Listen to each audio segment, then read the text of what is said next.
Now, the International Labour Organization says more than 600 million new jobs are needed to be created by the year 2030 to keep pace with the growth of global working age population.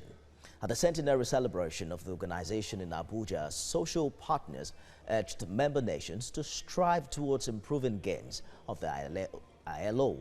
Joke Adisa has more.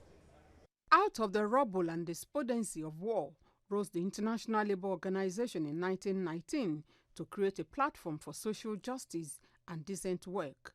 After 100 years in their existence, ILO can pat itself on the back for having turned the workplace around for the better across the world. As we celebrate 100 years of the ILO, we also look towards the future.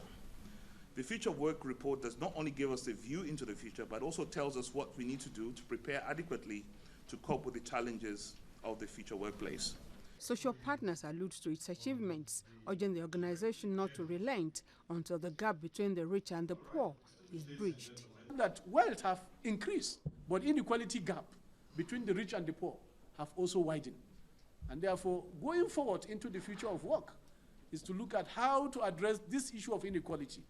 Because as the foundation of ILO have laid it, that you cannot have a lasting peace without social justice. The standards are not being observed globally. How do we provide scenarios for penalties? How do we provide situation for compelling of members of the tripod to subject themselves to these globally set standards?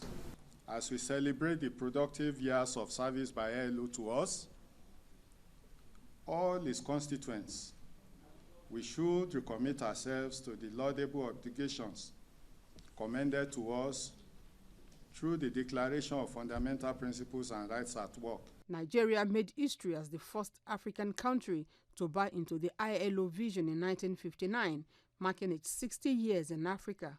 In furtherance to this, and to support its goals, the ILO over the years has offered and still offers unmatched expertise and knowledge about the world of work, thereby responding to the needs of its tripartite constituents for decent work.